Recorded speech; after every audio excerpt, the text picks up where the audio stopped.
Hello students, Gayatri PG college online classes में आपका स्वागत है।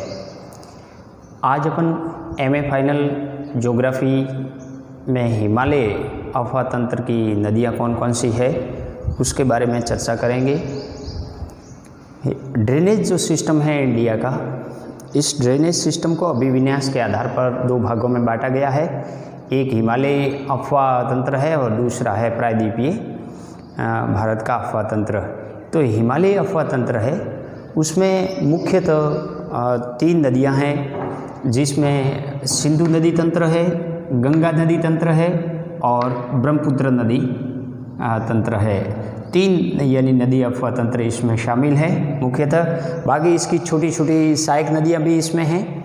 सबसे पहले अपन लेते हैं सिंधु नदी अफवाह तंत्र। ये जो सिंधु नदी है, सिंधु नदी का जो उद्गम होता है वो कैलाश मानसरोवर के पास में एक बोखरसू हिमनद से होता है। यहाँ से ये क्या होता है, इसका उद्गम होता है।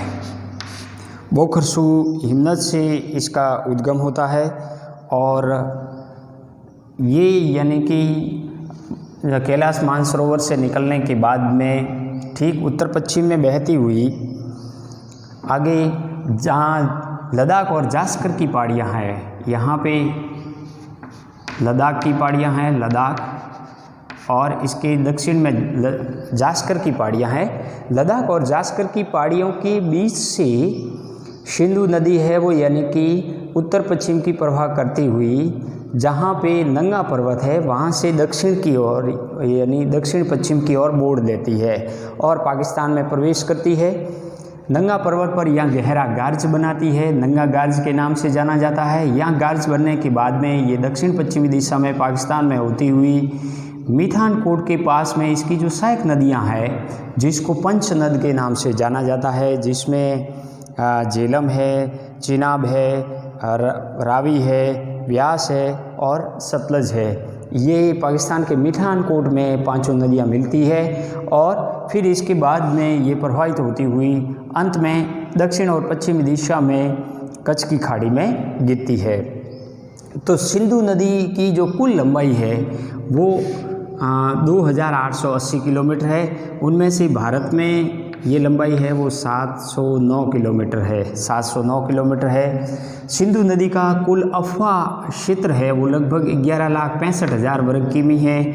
उनमें से भारत में 3,21,290 वर्ग किमी पड़ता है, यानी कुल अफवाह तंत्र इसका है, अफवाह क्षेत्र है वो 11,65,000 है और इंडिया में 3,21,290 वर्ग किमी पड़ता है। इसकी जो सहायक नदियां हैं जिसको पंच नद के नाम से जाना जाता है, जिसमें झेलम नदी है जो वूलर झील में गिरती है। शेषनाग से इसका आरंभ होता है, शेषनाग से, और ये वूलर झील से महान हिमालय से इसका उद्गम होता है। शेषनाग से फिर वूलर झील, डल झील से होती हुई ये पाकिस्तान में प्रवेश करती है और चिनाब में मिल जाती है। चिनाब नदी है वहाँ चंद्र और भागा दो नदियाँ हैं, वहाँ से इसका यानी कि उद्गम होता है और ये वापस यानी दक्षिण पश्चिम में बहती हुई आगे यानी कि सिंधु नदी के अंदर मिलती है। इसके बाद में इसके ठीक दक्षिण के अंदर, दक्षिण चिनाब के दक्षिण के अंदर रावी नदी तट है। रावी भी यानी कि हिमाचल प्रदेश से रावी नदी का उद्गम होता है और ये अंत में यह चिनाब नदी में मिल जाती है। इसके बाद में इसकी सबसे बड़ी जो सहायक नदी है वो है सतलज। सतलज जो सहायक नदी है, सतलज का यानी कि उद्गम है वो यहाँ से होता है, राक्षस ताल झील से होता है। कैलाश मानसरोवर के बाद में राक्षस ताल झील है, वहाँ से सतलज नदी का उद्गम होता है और जो मानसी और चिपकीला दर्रा है हिमाचल प्रदेश में, वहाँ से ये नदी प्रवेश करती है और हिमाचल प्रदेश के बाद में पंजाब में आती है।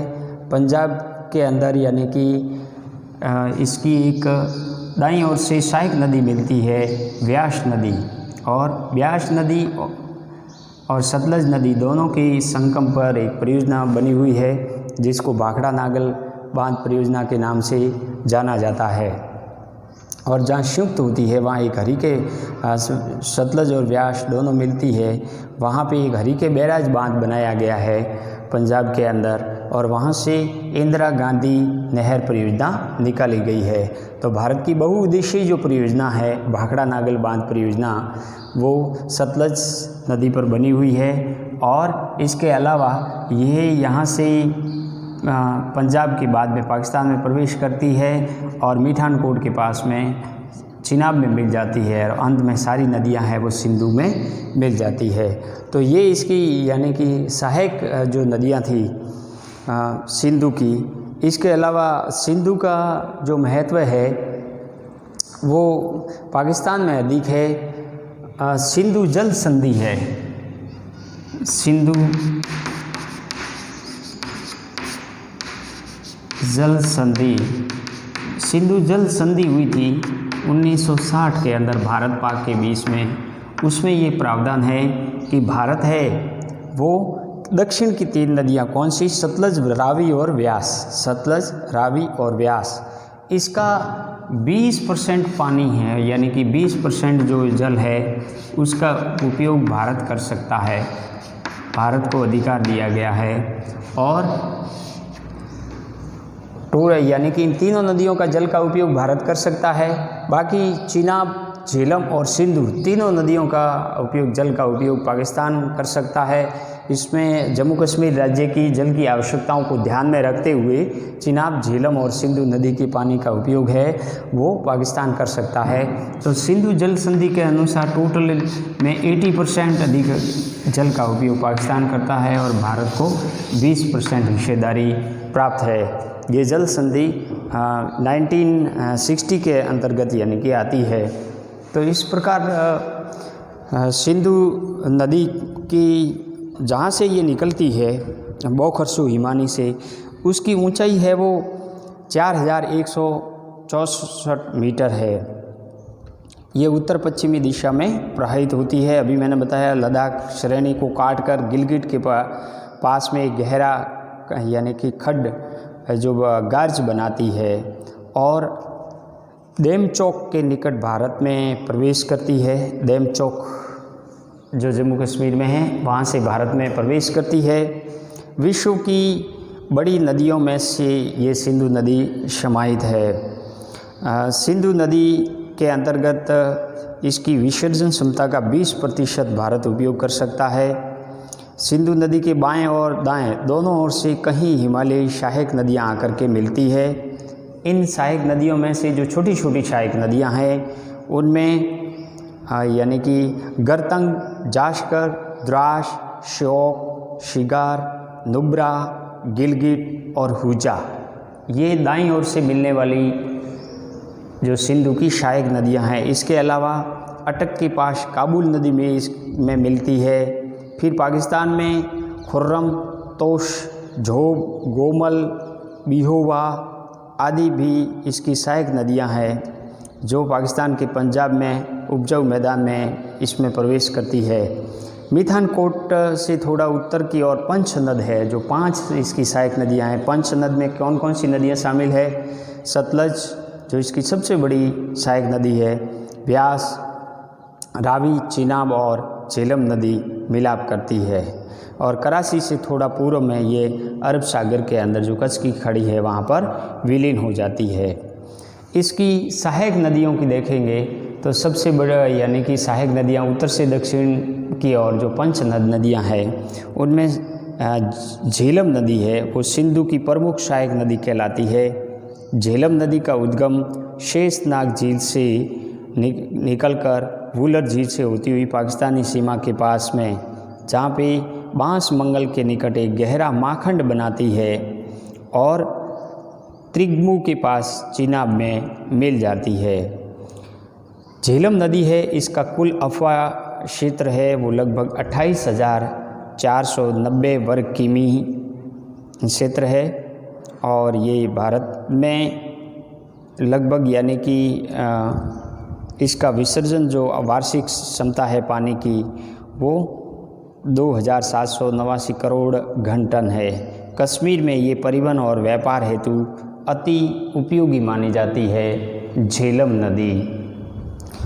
इसके अलावा दूसरी इसकी सहायक नदी है चिनाब। चिनाब का उद्गम लाहौल जनपद में बड़ा लाचा दर्रा के पास से होता है, जहाँ से ये उत्तर पश्चिम की ओर प्रवाहित होती हुई किश्तवाड़ा के निकट एक जानू मोड़ बनाती हुई संकरी घाटी में प्रवाहित होती हुई पाकिस्तान में प्रविष्ट करती है।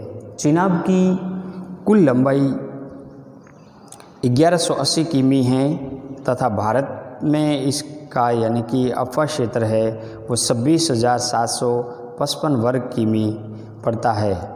मराला के निकट ये औसत वार्षिक विसर्जन लगभग यानी 2,900 करोड़ घन मीटर रहता है। इसके अलावा फिर इस चिनाब के दक्षिण में इसकी सहायक नदी है वो रावी है। रावी का उद्गम हिमाचल प्रदेश के बंगाल बेसिन से होता है। रावी नदी की कुल लंबाई 725 किमी है। इसका अफवाह क्षेत्र है वो 5,957 वर्ग किमी है। ये पाकिस्तान के सरायू सिंध के पास चिनाब में मिल जाया करती है और माधवपुर के निकट इसका औसत वार्षिक जल का विसर्जन है वो लगभग 8,000 घन मीटर है। चिनाब के बाद दक्षिण के अंदर इसकी सहायक नदी है वो है ब्यास। ब्यास का उद्गम रोहतांग दर्रा हिमाचल से होता है। रोहतांग दर्रा के पास में व्यास कुंड है, वहाँ से होता है और कोटी और लारजी के निकट ये माखंड बनाती है। हरीके के निकट सतलज में मिल जाती है। हरीके बैराज जो बांध बना हुआ है उसमें सतलज में मिल जाती है पंजाब में। ब्यास नदी की कुल लंबाई 470 किमी है और इसका अफवाह क्षेत्र है वो 25,900 वर्ग किमी है जो भारत में स्थित है। और ब्यास नदी भारत में ही उद्गम होता है और भारत में ही ये सतलज में मिल जाया करती है। मंडी के समीप इसका जो औसत पानी का वार्षिक विसर्जन है वो 15,800 घन मीटर पाया जाता है। अब सिंधु की सबसे दक्षिण की और सबसे बड़ी जो सहायक नदी है वो है सतलज नदी। सतलज नदी की उत्पत्ति तिब्बत में 4,630 मीटर ऊंचाई पर स्थित एक झील है, राक्षस ताल झील, वहाँ से होता है। जो पूर्ववर्ती और अध्यारोपित नदियाँ हैं उनमें से सतलज नदी है वो पूर्ववर्ती नदी है। पूर्ववर्ती नदी के साथ ये जिसे तिब्बत के अंदर सतलज को लांगचैन खम्बाव के नाम से जाना जाता है। भारत में प्रवेश के पूर्व ये लगभग 400 किमी तक सिंधु के समानांतर प्रवाहित होती है। जास्कर श्रेणी को, चिपको और शिवालिक की श्रेणियों को रूपड़ के निकट काट कर गहरा खड बनाती है यानी कि गहरा महाखंड या दर्रा बनाती है और हरीके के पास व्यास का जल संग्रहित करते हुए मिठानकोट के निकट सिंधु में मिल जाती है। जो इसकी कुल लंबाई है सतलज की वो भारत में इसकी कुल लंबाई 1,050 किमी है, जिनमें 24 यानी कि 1,087 वर्ग किमी जल प्रवाहित होती है। रूपड़ के समीप वार्षिक जल विसर्जन लगभग 1,660 करोड़ घन मीटर पाया जाता है। भाखड़ा नागल और हरीके बैराज सरहिंद नहर तंत्र है जिसका संबंध सतलज नदी से है। तो सतलज नदी पर भाखड़ा नागल बहुउद्देशीय परियोजना, हरीके बैराज बांध परियोजना जो भाखड़ा सतलज और व्यास नदी के संगम पर है और सरहिंद नहर परियोजना बनी हुई है। सिंधु जल संधि के अंतर्गत भारत की 3 पूर्व यानी नदियां हैं, जो पूर्व की नदियां हैं सतलज, व्यास और रावी, और पाकिस्तान को 3 पश्चिम की नदियां जैसे सिंधु, चिनाब और झेलम जम्मू कश्मीर राज्य की आवश्यकताओं को ध्यान में रखते हुए जल का उपयोग करने का अधिकार प्राप्त है। इसी से यानी कि नई परियोजना और नहरों का निर्माण किया जा रहा है। तो भारत जल और पाकिस्तान के मध्य 1960 में जो सिंधु जल संधि समझौता हुआ था, उसमें भारत तीनों पूर्व की जो नदियां हैं उसका जल उपयोग कर सकता है और पाकिस्तान तीनों पश्चिम की नदियां हैं उसके जल का उपयोग करने का अधिकार रखता है। ऑल ओवर 80 और 20% जल उपयोग का रेशे यानी कि रखने का अधिकार है। तो मित्रों, हिमालयी अफवाह तंत्र के अंदर दूसरा सबसे बड़ा अफवाह तंत्र है, सिंधु के बाद में गंगा नदी का अफवाह तंत्र है। गंगा नदी का अफवाह तंत्र में देखेंगे तो गंगा नदी का जो उद्गम होता है उसका उद्गम इस प्रकार है कि उसका गोमुख या गंगोत्री हिमनद से होता है। जहाँ से गोमुख या गंगोत्री हिमनद से होता है वहाँ इनको भागीरथी के नाम से जाना जाता है। और देवप्रयाग के पास में यानी मंदाकिनी से ये मिलती है। तो देवप्रयाग के बाद में भागीरथी और मंदाकिनी आपस में मिलती है, तब इसका नाम गंगा पड़ता है। इससे पहले मंदाकिनी है वो यानी कि भागीरथी की सबसे बड़ी सहायक नदी है। तो मंदाकिनी के अंदर यानी और अलकनंदा और मंदाकिनी ये रुद्रप्रयाग के पास में मिलती है। अलकनंदा की और सहायक नदी है जो धौली यानी कि धौली सहायक नदी है। इसके अलावा पिंडारी जो भी अलकनंदा की सहायक नदी है और कर्णप्रयाग के पास में पिंडारी मिलती है।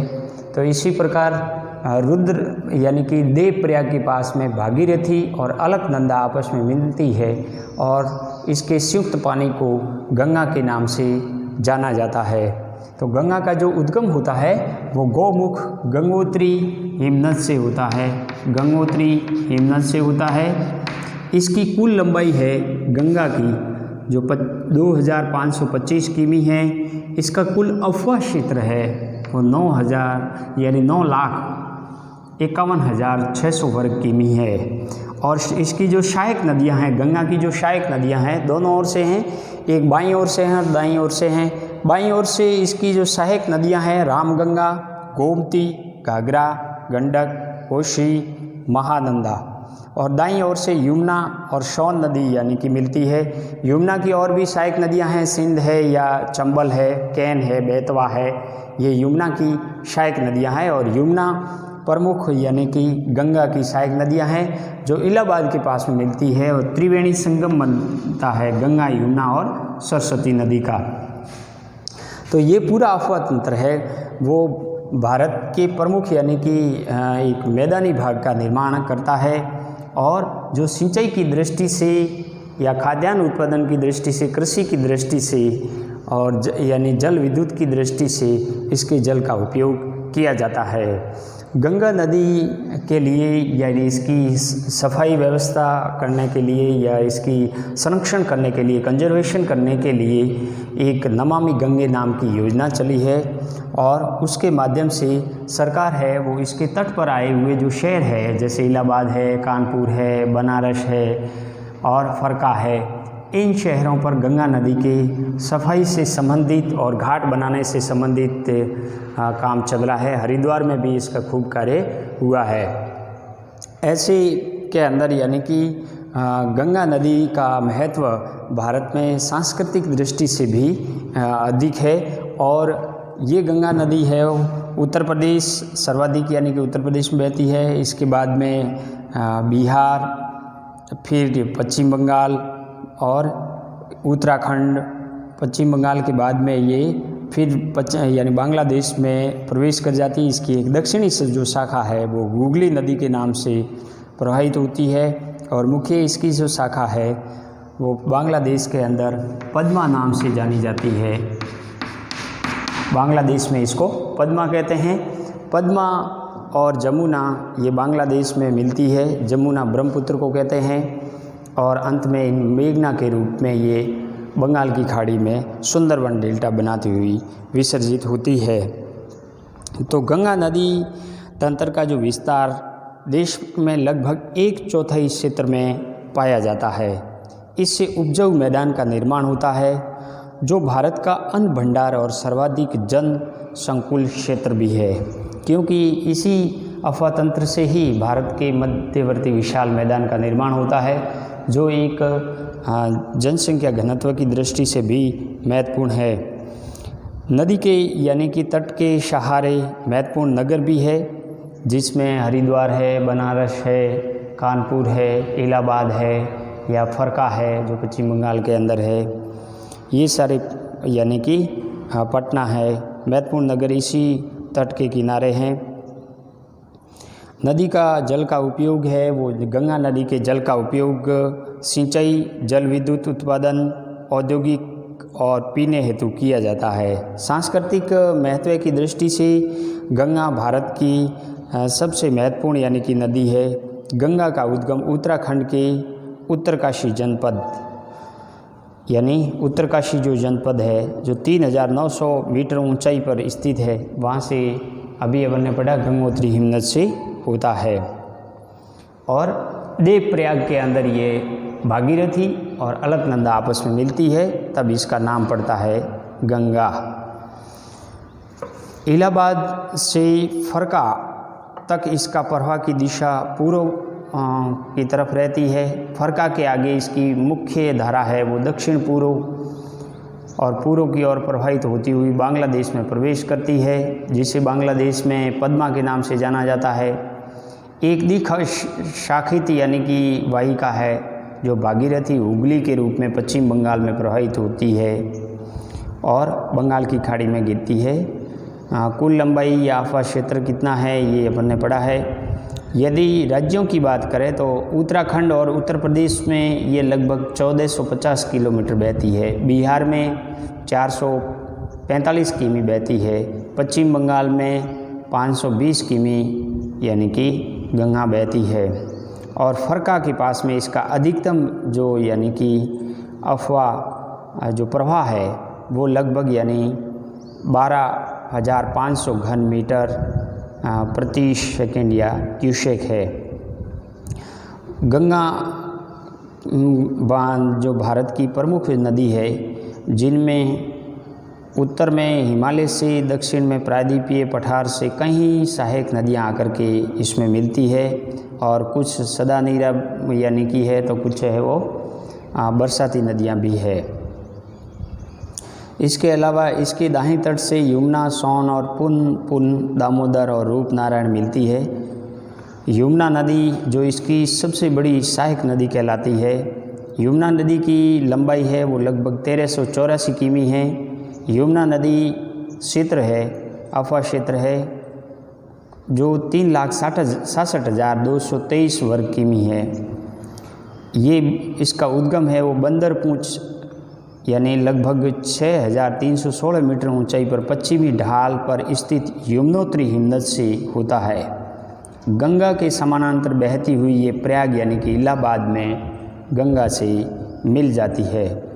पर्वतीय क्षेत्रों में इनमें टॉन्स, गिरी और अशन नदियाँ यमुना में मिलती है, जबकि मैदानी क्षेत्रों में चंबल, सिंध, बेतवा, कैन दक्षिण से, जबकि हिदन, रिंद, रेगर, नान और बरुणा, ससुर, देरी उत्तर से आकर के यमुना में मिलती है।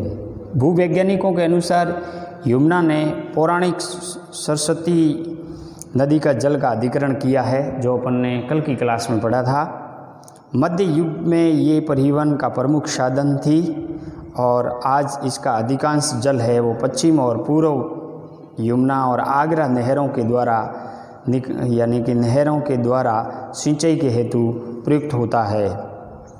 चंबल नदी है जो मध्य प्रदेश के मालवा के पठार से, जो मऊ जिला है वहाँ से निकलती है, जनापाव की पहाड़ियों से, और ये राजस्थान या मध्य प्रदेश, राजस्थान के कोटा, बूंदी, धौलपुर, सवाई माधोपुर जो ये 6 जिलों से प्रवाहित होती हुई इटावा के पास में यमुना में मिल जाती है। इसके अलावा जो चंबल नदी है वो बीहड़ बनाने के लिए या बीहड़ क्षेत्र के लिए जानी जाती है। इसके अपर्दन क्षेत्र को उत्खात क्षेत्र या बीहड़ क्षेत्र के नाम से जाना जाता है, जो डाकुओं की शरण स्थल कहलाता है। चंबल है वो 965 किलोमीटर लंबी है। इस पर 3 बांध बने हुए हैं, गांधी सागर और कोटा बैराज जो इसमें यानी कि प्रमुख राजस्थान के अंदर इसका बांध बना हुआ है। और इसके अलावा यानी कि दूसरी जो नदी है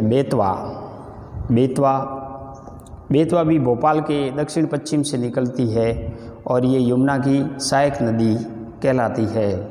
बाकी गंगा की जो सहायक नदियां हैं उसमें से रामगंगा का उद्गम है वो अल्मोड़ा जनपद के द्वारहाट के पास से होता है और अपने 144 किमी पर्वतीय प्रवाह के उपरांत ये कालागढ़ के निकट गंगा में प्रवेश करती है, कन्नौज के निकट गंगा में मिल जाती है। रामगंगा की लंबाई है वो 600 किलोमीटर है और इसका अफवाह क्षेत्र है वो 32,800 वर्ग किमी है। घाघरा जो गंगा की यानी कि सहायक नदी कहलाती है, इसकी उत्पत्ति तकलाकोट के उत्तर पश्चिम में मापचा चुंगो हिमनद से होता है। बाद में तिला शेती बेरी जो घाघरा की सहायक नदियां हैं, इन नदियों का जल संग्रहण करती हुई शीर्ष पानी के निकट एक यानी कि 600 मीटर गहरे खंड का निर्माण यानी कि करती है और मैदान में उतरने पर ये शारदा जो सरयू है, जिसको सरयू या काली नदी कहते हैं, इसके अलावा राप्ती और छोटी गंडक नदियों को मिलाती हुई सप्रा के समीप गंगा में मिलती है। तो घाघरा है वो यानी कि गंगा की सहायक नदी है और सप्रा के पास में ये गंगा में मिलती है। इसकी कुल लंबाई 1080 किमी है। इसका अफवाह क्षेत्र है वो लगभग 1,27,500 वर्ग किमी है। घाघरा नदी का 55% भाग है वो यानी अफवाह क्षेत्र का नेपाल में पड़ता है, क्योंकि इसका उद्गम नेपाल में होता है और फिर ये भारत में बहती हुई छपरा के पास गंगा में मिल जाती है। गंडक नदी है, गंडक नदी इसका उद्गम भी नेपाल में होता है और नेपाल में इसको यानी शालिग्रामी मैदानी भागों में नारायणी के नाम से जाना जाता है। इसके अलावा काली गंडक एवं त्रिशूल गंगा नामक इनकी सहायक नदियां हैं वो इसमें मिलती है। ये महाभारत श्रेणी को पार करती हुई, महाभारत श्रेणी जो नेपाल में है, पार करती हुई बिहार के पश्चिम में यानी चंपारण जनपद है, वहाँ पर मैदान में प्रवेश करती है और हाजीपुर के समीप गंगा में मिल जाती है। गंडक नदी की कुल लंबाई 425 किमी है। इसका अफवाह क्षेत्र है कुल 48,500 वर्ग किमी है, उसमें से लगभग 9,540 वर्ग किमी भारत में पड़ता है। कोशी जो गंगा की सबसे बड़ी सहायक नदी कहलाती है, कोशी नदी ये 7 नदियों से मिलकर बनती है, इसीलिए इसको सप्तकोशी के नाम से भी जाना जाता है। और जिसमें अरुण यानी कि तिब्बत की फुचुंगचू प्रमुख है। गोसाईनाथान के उत्तर से निकलती है। महान हिमालय श्रेणी में गहरा यानी कि खड्ड बनाती हुई पूर्व की ओर तामूर और पश्चिम की ओर से निकलते हुई यानी सन कोशी आकर मिलती है। शिवालिक पहाड़ियों को पार कर कोशी नदी एक यानी कि जलोढ़ का निर्माण करती है, जयनगर के निकट मैदान में प्रवेश करती है और कोशी भयंकर जल प्लाव और मार्ग परिवर्तन के लिए प्रसिद्ध है। इसीलिए कोशी नदी है वो यानी कि बिहार का शौक कहलाती है। ये यानी कि ऐसा माना जाता है। फिर यानी कि ये पश्चिम की ओर जो पूर्व मनिहारी के निकट ये गंगा में मिल जाती है। कोशी नदी की कुल लंबाई 730 किमी है। इसका अफवाह क्षेत्र 86,900 वर्ग किमी है, जिसमें भारत में 21,500 वर्ग किमी पड़ता है। सोन नदी है जो दाईं तट से मिलने वाली गंगा की प्रमुख सहायक नदी है।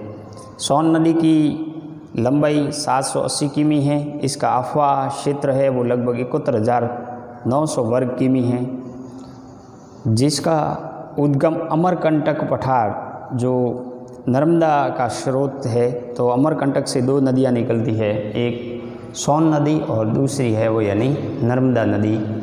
नर्मदा पश्चिम की ओर बहती है और सोन नदी है वो उत्तर पूर्व की ओर बहती हुई गंगा में मिल जाती है, यानी कि ये एक जल विभाजक क्षेत्र से निकलती है। विभिन्न यानी कि विंध्यन श्रेणियों में ये जलप्रपात बनाती है। बनास, गोपद, रीहड़, कन्हड़ और उत्तरी कोयल इसकी सहायक नदियां हैं। इसके अलावा पश्चिम से मानहेर नदी भी यानी गंगा में मिलती है। बिहार के मैदान के पास इसकी घाटी अधिक चौड़ी होती है और वर्षा रूप में सोन नदी विकराल रूप धारण कर लेती है। पटना के समीप ये गंगा के अंदर मिलती है। तो ये गंगा की प्रमुख सहायक नदियां हैं। दामोदर नदी है वो सीधे तौर पर गंगा की सहायक नदी नहीं है, लेकिन दामोदर नदी का उद्गम छोटे नागपुर के पठार से होता है। एक भ्रंश घाटी से होकर प्रवाहित होती है। बराकार, जमुनिया और बरकी इसकी सहायक नदियां हैं। रूपनारायण नदी का जल संग्रहण करती हुई ये जो गंगा की दक्षिण धारा है हुगली उसमें मिलती है। दामोदर की कुल लंबाई 541 किमी है और इसका अफवाह क्षेत्र है वो लगभग 22,000 वर्ग किमी है। और दामोदर नदी पर दामोदर घाटी कॉरपोरेशन के अंतर्गत एक नदी परियोजना बनी हुई है, जो इसका जल का उपयोग आर्थिक विकास के लिए किया जाता है।